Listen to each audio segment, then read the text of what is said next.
राज्य सरकारी कर्मचारी को बड़ उपहार 5% बढ़िला महंगा भत्ता।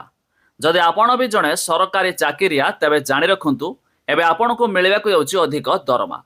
एने राज्य सरकार जारी कले एक बड़ घोषणा। आसतु भिडियो संपूर्ण अपडेट जानिबा ता पूर्व भिडियो को लाइक करेंगे, सब्सक्राइब करनथिले एवं सब्सक्राइब कर पाखर थिबा बेल आइकन को दबाई दियंतु। राज्य सरकारी कर्मचारी बड़ खुशी खबर। महंगा माड़ भितर सरकारी कर्मचारी देइछंती बड़ आश्वस्ति। तेबे राज्य सरकार 5% महंगा भत्ता वृद्धि करिछंती। एही वृद्धि फल सरकारी कर्मचारी डीए 257% रु बढ़ी 262% को पहुंची। सबुठारु बड़ कथा हेउची एही वृद्धि पिछला भाबे चलित वर्ष जानुआरी 1 रु लागू हेबो। फल कर्मचारी माने वर्तमान बढ़िथिबा भत्ता सह बकेया टंका मध्य पाइबे।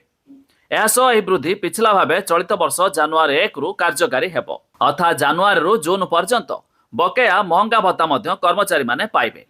या फल हजार हजार सरकारी कर्मचारी सीधासलख भावे उपकृत हेबे।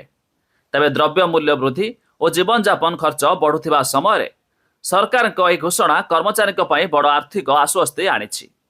ते बढ़िथिबा भत्ता सह बकेया राशि मिलिबारु कर्मचारी मध्य खुशीर माहौल देखा देछि।